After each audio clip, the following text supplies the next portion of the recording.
오늘 1절의 말씀에 보면 호렙산에서 세운 언약과 그리고 모압 땅에서 세우신 언약, 이 두 언약에 대한 말씀이 있습니다.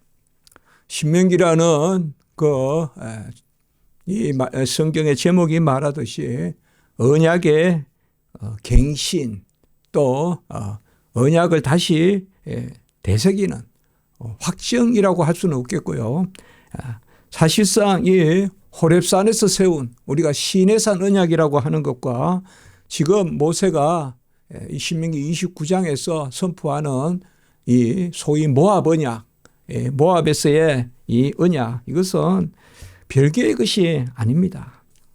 두 언약 모두 하나님이 자기 백성을 구원하시고, 그리고 그 구원 백성, 하나님이 자기 백성 삼으신 그들에게 하나님의 법을 부여하셔서, 이 법을 부여하신다는 것은 바로 하나님과 동행하는 삶, 또 여호와가 그들과 함께 하시는 임마누엘 하나님의 뜻하거든요.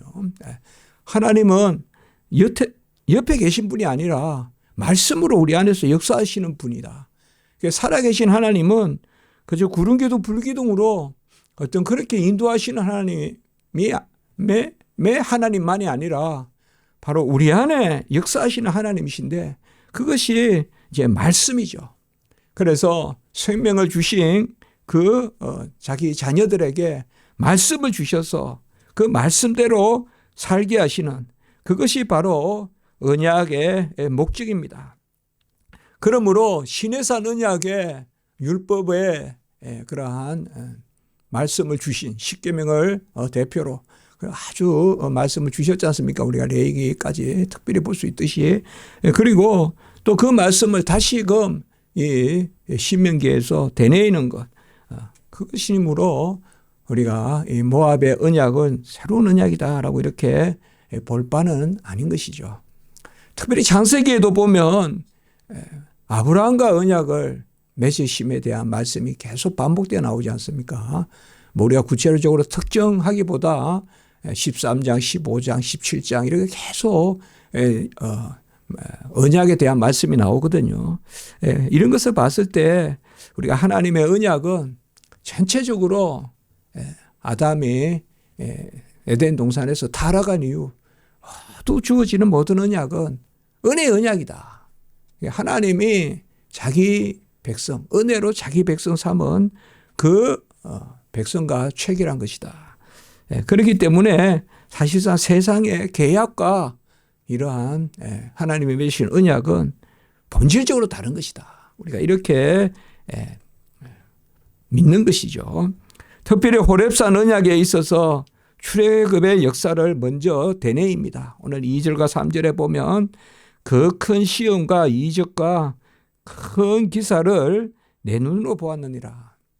항상 하나님이 언약을 체결하실 때 보면 은혜를 베푸십니다. 그 은혜를 어떻게 베푸시느냐? 어떤 심령의 새로움 주시는 그런 영역도 있지만, 믿음을 더하시고 하는 영역도 있지만, 기적과 또 표적과 여러 가지 역사적인 사건을 통하여서, 그 우리가 기사, 어떤 사건, 기사 이런 것을 통하여서 친히 살아계심을 드러내십니다. 그래서 특별히 언약을 체결하실 때 보면 하나님의 기적이 큽니다. 기사가 큽니다. 이적이 큽니다. 표적이 큽니다.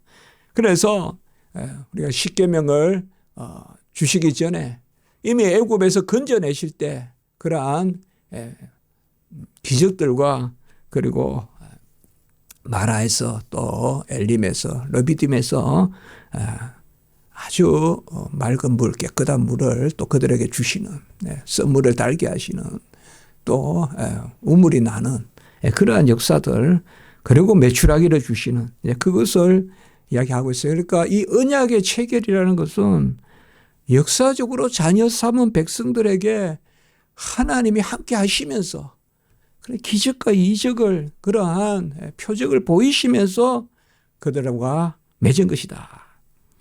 이제 모압의 언약을 체결하는 그것이 오늘 5절에 이하에 보면 나옵니다. 주께서 40년 동안 너희를 광야에서 인도하셨거니와.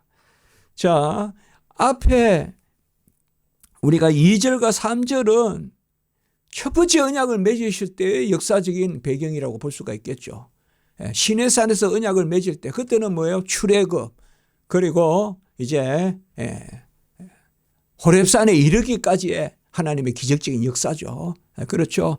그리고 이제 40년, 이게 오늘 5절에 나오는 이 40년 동안 너희를 광야에서 인도했다. 이것은 바로 뭐예요? 이 40년 이후에 40년 동안의 역사, 그 역사 가운데 이제 또 모압의 언약이 다시금 체결되는 것을 볼 수가 있습니다. 그래서 이 40년 동안 어떻게 하셨느냐. 옷이 낡아서 낡아지지 않게 하고 신이 헤어지지 않게 하고, 이런 것을 우리는 그저 상징으로 읽지 않습니다. 이 사건입니다, 사건. 그래서 옷이 낡아지지 않았다. 신이 헤어지지 않았다. 그는 그대로 말씀을 받습니다, 우리가.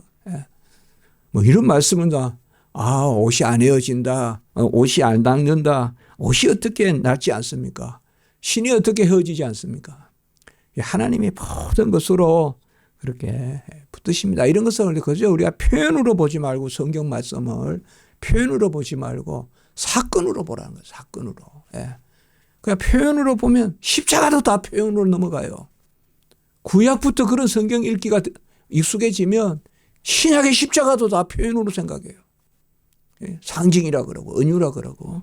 그게 아닙니다. 옷이 낡아지지 않고 신이 헤어지지 않고. 물론 뭐 구체적인 것은 우리 알 수가 없습니다만은 하나님이 만나와 메추라기를 주시는 그들에게 어찌 의류를 견고하게 하지 않겠느냐. 옷을, 신발을 어떻게 주시지 않겠느냐. 그리고 떡도 포도주, 독주도 마시지 말게 했다. 이 말이 뭡니까?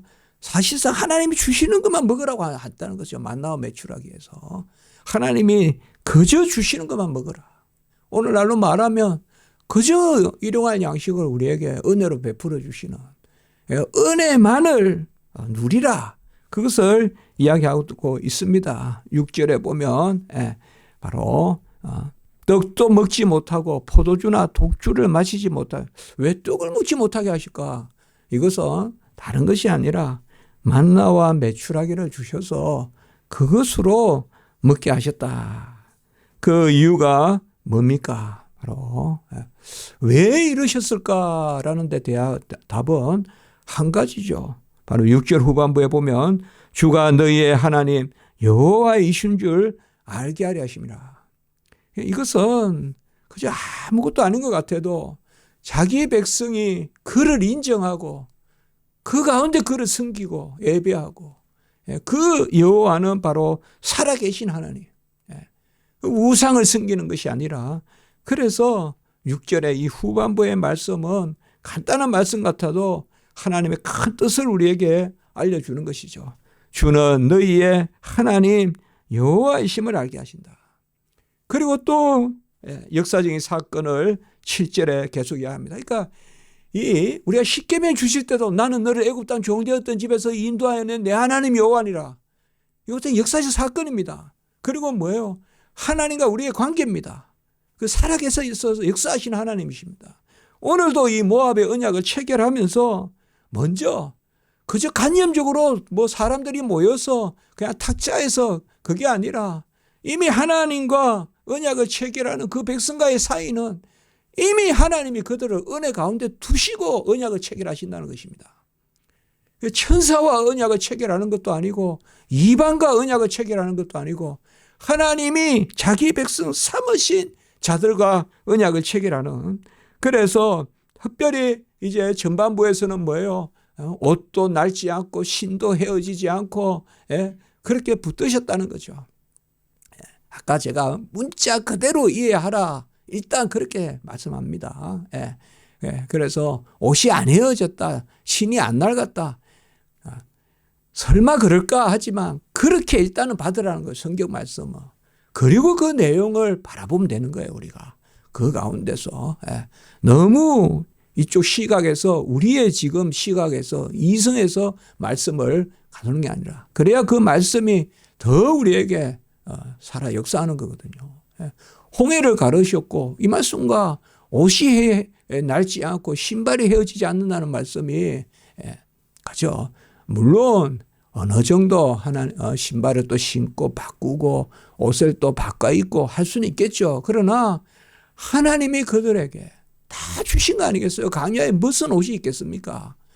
그 하나님이 주신 옷이 견실해서 오래 입어도 헤어지지 않고 신발도 헤어지지 않고 그것과 함께 바로 뭐예요? 적을 물리치는 바산한 옥과 해서분왕 시온을 가장 강한 두 왕이란 말이에요. 당시에 그들을 가로막고 있었던 이들을 이기게 하셔서 요단 동쪽을 정복하게 하죠. 그리고 세 지파에게 그것을 르우벤과 갓과 므낫세 반 지파에게 우리가 나눠주고 또 그곳에 각각 도피성도 하나씩 허락하신 것을 우리가 알고 있습니다.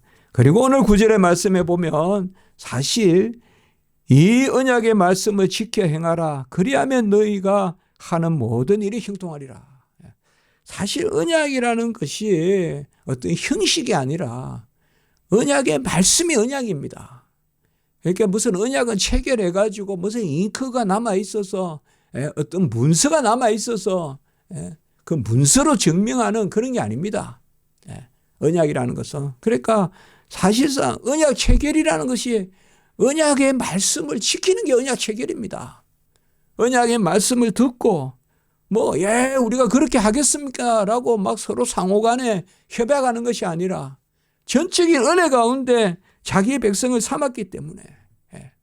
그런데 오늘 말씀에서 우리가 중요한 말씀이 하나 그 중간에 있죠. 4절에 보면 깨닫는 마음과 보는 눈과 듣는 귀는 오늘까지 여호와께서 너희에게 주지 아니하셨느니라.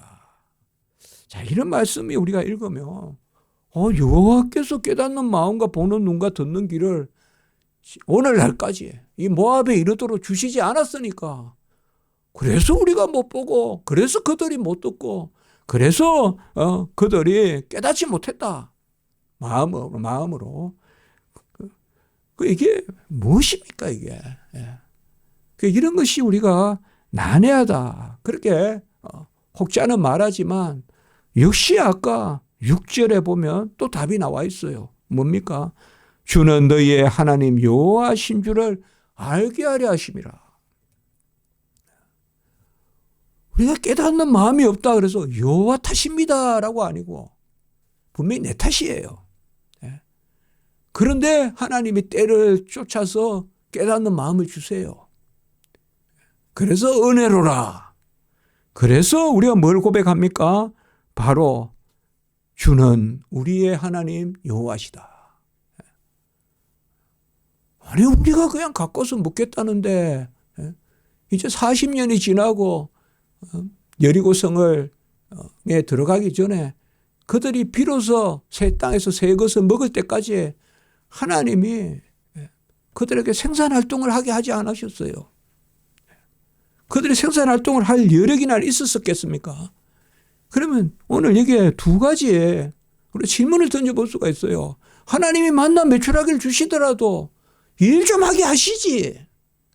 그러면 금상첨화 아니냐. 하늘에 떨어지기도 하고 우리가 생산하기도 하고 그러면 더 부유하지 않겠냐. 하나님 그래 하지 않으셨어요. 하나님은 그저 은혜만 받게 하시는 거예요. 은혜만. 왜요? 아까 바로 6절 후반에 너희의 하나님 여호와신 줄 알게 하려 함이라. 이게 답이거든요. 칼빈의 기독교 강요에도 보면 왜 하나님이 악을 두시고 죄를 두시고 그리고 왜 하박국 선지자의 탄원과 같이 악인을 형통하게 하시냐. 다른 거 없어요. 이 4절 마지막이 답이에요. 바로 아까 말씀했던 6절 마지막이 답이에요. 너희의 하나님 여호와신 줄 알게 하려 하신다고 그래요. 산천하지의 하나님이시다 여호와는. 이것을 알게 하려고 그렇게 하신다. 우리가 보는 눈과 듣는 귀와 깨닫는 마음을 주시지 않는다 이렇게 하니까 하나님을 탓하라는 것이 아닙니다. 이 말씀은.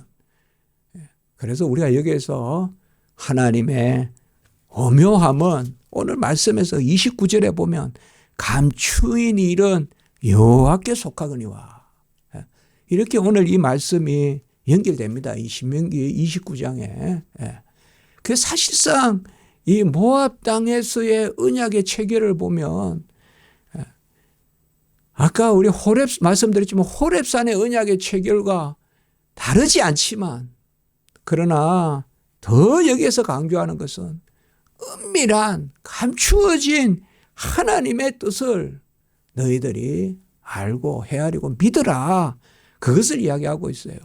나타난 것은 우리가 요량하지만은 29절에 나타나는 일은 영원히 우리와 우리 후손, 우리 자손에게 속하였거니와 이것은 바로 우리에게 드러난 것은 우리로부터 나온 것이지만은 그러나 그것도 뭐예요? 히브리서 11장 3절에 보면 나타난 것은 보이는 것으로 말미암은 것이 아니다 이 말이에요. 드러났다고 해서 보이는 것으로 말미암은 것이 아니다.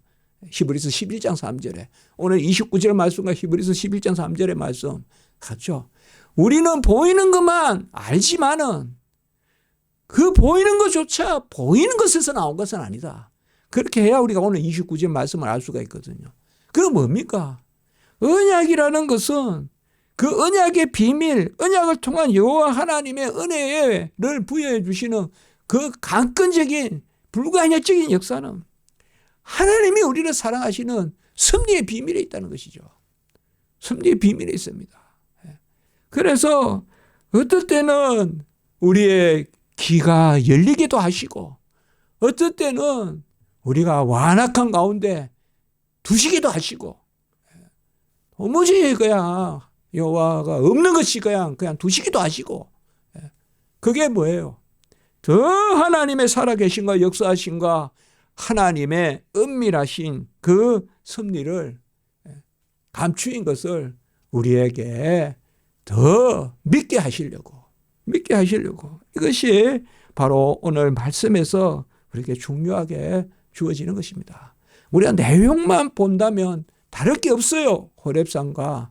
그러나 전에도 우리가 말씀을 나눴지만은 홍해를 건널 때는 갈라주고 건너게 하고 요단에 가면 이제 뭐예요? 먼저 발을 넣으면 물이 서고 이 40년 동안 점차 신앙 교육을 통하여서 점점 하나님의 은밀한 비밀의 역사를 더 깨달아 알게 하는 곳으로 조금씩 나아가는. 그래서 40년 강야 생활은 우리로 말하면 성화거든요. 성화. 우리 성도의 삶으로 말하면 성화의 과정이거든요. 성화의 과정. 출애굽에서의 어떤 칭의의 과정이 있었다면 생명을 주셨다면 이제 생명을 얻은 자가 40년 동안 살아가는 그래서 모압 언약에서 우리가 말씀을 통하여 알 수 있는 것은 이러한 하나님의 살아계신 하나님의 은밀한 역사를 더욱 더 새기고 강조하는 것이 바로 모압의 언약이다. 이런 면에서는 호렙산의 언약으로부터 모압의 언약은 본질이 다른 것은 아니지만 그 경륜에 있어서 점차 더 심화되고 또 고급스러워지고 또 이 언약을 맺는 성도들도 좀 더 하나님께 가까이 가는 모습 이런 것을 우리에게 보여줄 수 있으면 그래서 우리가 신명기 29장에 이 부분을 특별히 이 4절과 29절 이걸 상당히 우리가 요절로 자주 우리가 대하게 되지 않습니까? 그런데 6절을 잘 보셔야 된다고 저는 생각해요. 오늘 6절의 말씀을 잘 봐야 돼요. 주는 너희의 하나님 여호와신 줄 알게 하려 하시려고 떡도 먹지 말라고 하는 거예요. 왜 떡을 생산을 해서 좀 빻아서 떡을 만들어 먹으면 좋겠는데 떡도 먹지 말라고. 그리고 뭐예요? 간혹은 깨닫는 마음도 주시지 않았다 하고 듣는 귀도 주시지 않았다 하고 바로 이렇게 하는 것이 뭐냐. 그러니까 우리 성도의 전체적인 삶은 여호와가 자기 백성을 더 끌어당기시려고 자기 쪽으로 여호와 쪽으로 그것이 뭘까요? 가장 중요하게 표현된 게 여호와를 알게 하려 하시는 것이다. 여호와를 더 가까이 알게 하려는 것이다. 오늘 언약의 본질이 13절에 보면 나옵니다. 바로 오늘 너를 세워 자기 백성을 삼으신 그 분이 친히 내 하나님이 되려 하신다. 이런 것을 우리가 구약시대 때 백성, 자기 백성, 이건 신약으로 말하면 자녀를 뜻해요. 이것이 우리가 말하는 영생입니다. 영생은 그저 영원히 안 죽는다는 그런 물리적인 생명의 개념이 아니라 생명의 어떤 시간적 연장을 이야기하는 것이 아니라 자녀됨을 뜻합니다. 이 신약의 자녀됨, 이것이 영생의 본질인데 구약에는 그것이 백성됨으로 나타납니다. 오늘 그래서 13절에 오늘 너를 세워 자기 백성을 삼는다. 그러니까 영생이란 개념은 신약의 자녀됨이고 그런데 구약에는 아직 예표적으로 백성됨으로 나타나요. 이제 자녀됨은 뭐예요? 누구나 주의 이름을 부르고 누구나 예수 그리스도를 믿고 영접하면 자녀가 되는 권세를 얻죠. 이게 이제 신약 시대예요. 그러나 구약에는 바로 뭐예요? 하나님이 한 백성을 정하셔서 오늘 거기 말씀에도 보면 13절에 아브라함과 이삭과 야곱과 이 구약 시대 때에 하나님이 택하신 백성이죠. 그리고 이 야곱이 이스라엘이라고 칭하면서 12지파로 내려가는 이러한 어떤 계대가 있는 거죠. 그게 바로 뭐예요? 씨죠, 씨. 뭇 하늘의 별과 바다의 모래와 같이 내 씨가 번성하리라. 그래서 이 언약의 핵심이 바로 내 하나님이 된다. 그러니까 너는 나의 백성이요. 나는 너의 하나님이다.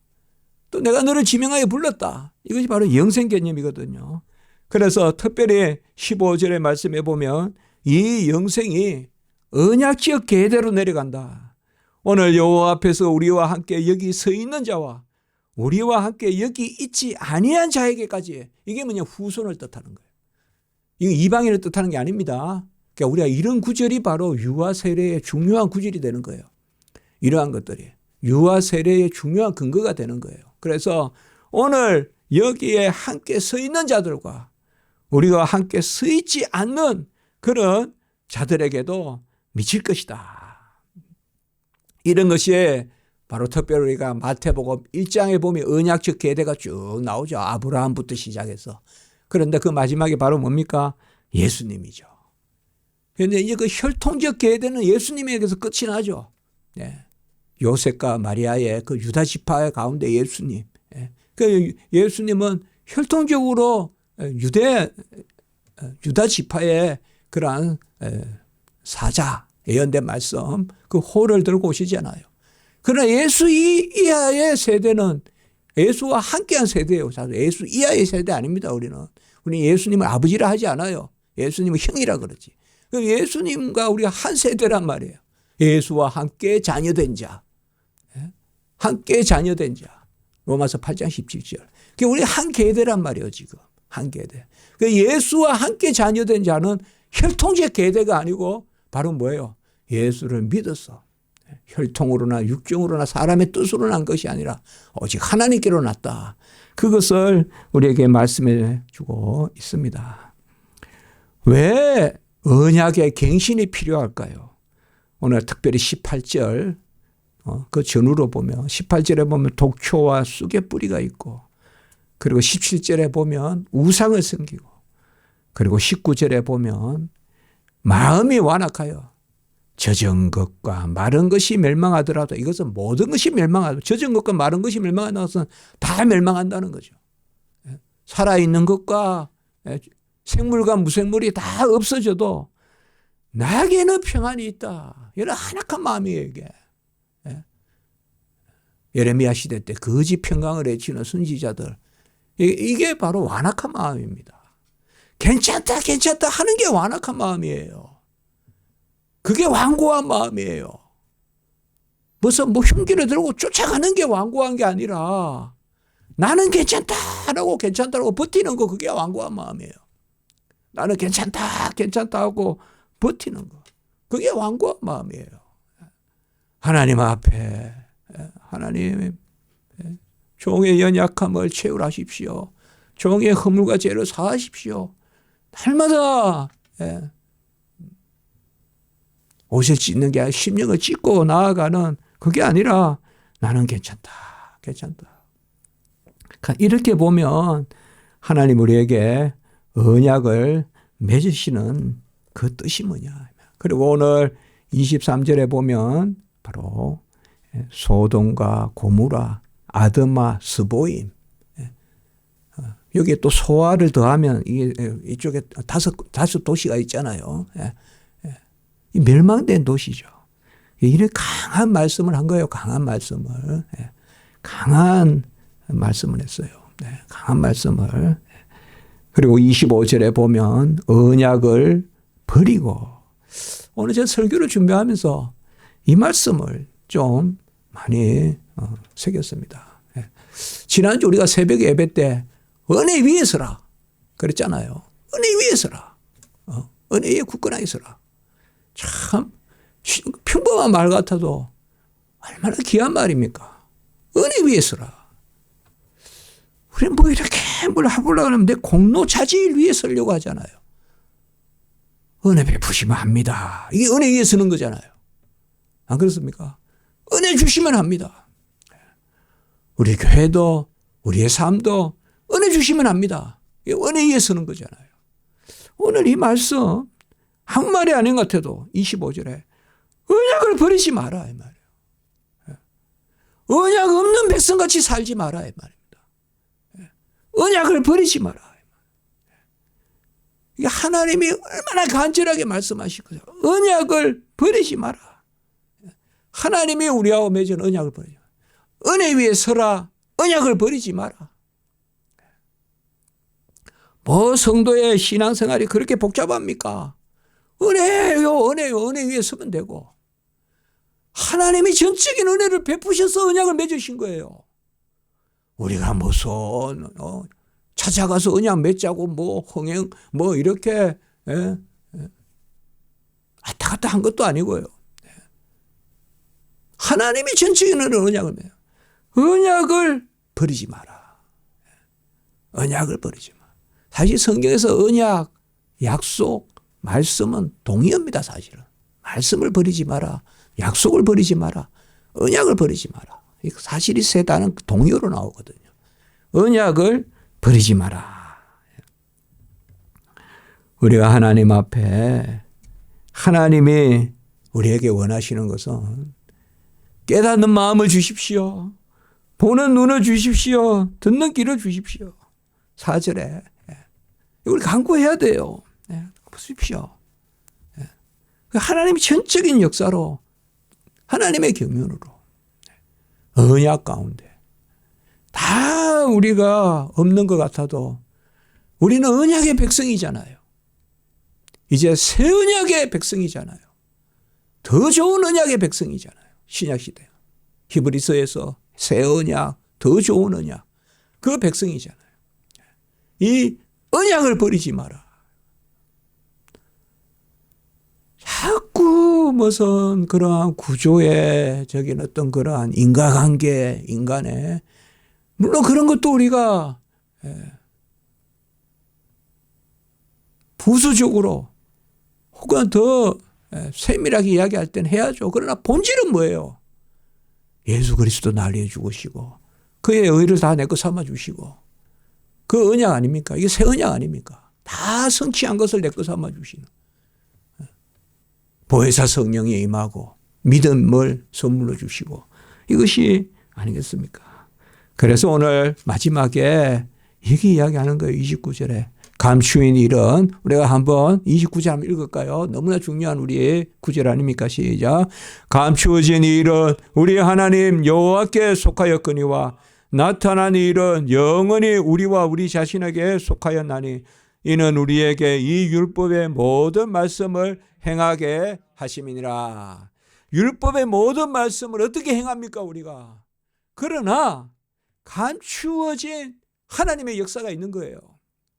감추어진 하나님의 역사가 있는 거예요. 이게 언약인 거예요. 그래서 우리는 나를 봤을 때는 도무지 자질도 없고 안 되지만, 그러나 또 말씀으로 나아가고 말씀으로 나아가고, 예, 바로 율법의 모든 말씀을 행하게 하시옵소서. 행하게 종이 율법의 모든 말씀대로 살게 하시옵소서. 그리고 감추어진 하나님의 역사 가운데 나타나게 하시옵소서. 나타나게 하시옵소서. 사실 이 29절에서의 핵심 말씀은 바로 하나님의 언약의 비밀, 곧 승리의 비밀이죠. 승리의 비밀이에요.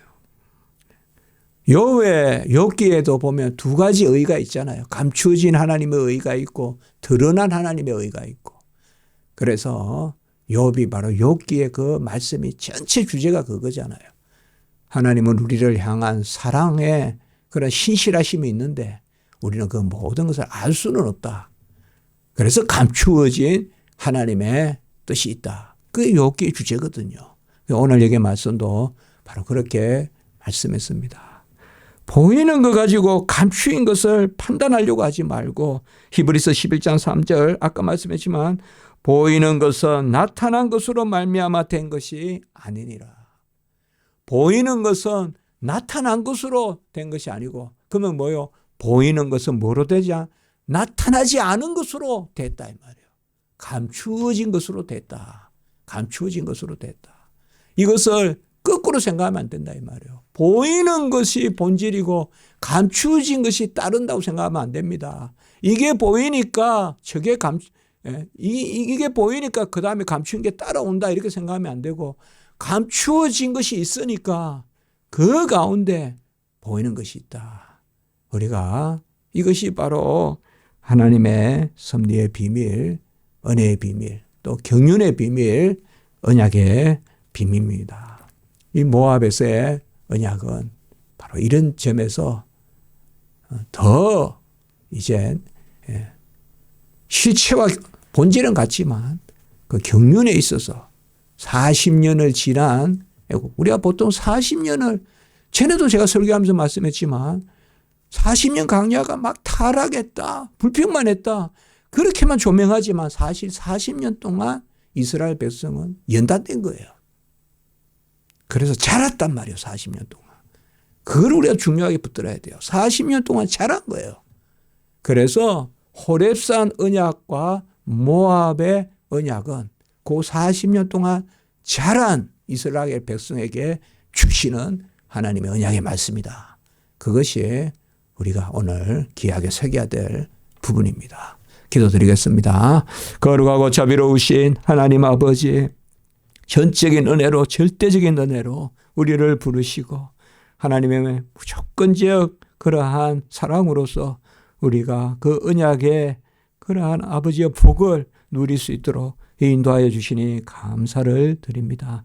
하나님이 자신을 알게 하려 하심이라 우리가 깊은 뜻을 깨닫게 하시고, 하나님의 은혜를 베푸심에도 내가 공로로 자질로 나아가는 그러한 어리석음을 범하지 않게 하시고, 은혜로라 은혜로라 하나님의 은혜 중심으로 살게 하시고, 그 은혜 가운데 하나님의 일하심 또 역사하심, 그것을 조차 울며 씨를 뿌리고 눈물을 씨를 뿌리는 저희들이 될 수 있도록 하나님 인도하여 주시옵소서. 감추어진 하나님의 그 역사가 우리의 삶 가운데 충만하게 하시고, 모든 것을 하나님의 은밀한 역사 가운데 의지하고 기도하는 저희들 되게 하시옵소서. 예수님의 이름으로 기도드리옵나이다. 아멘.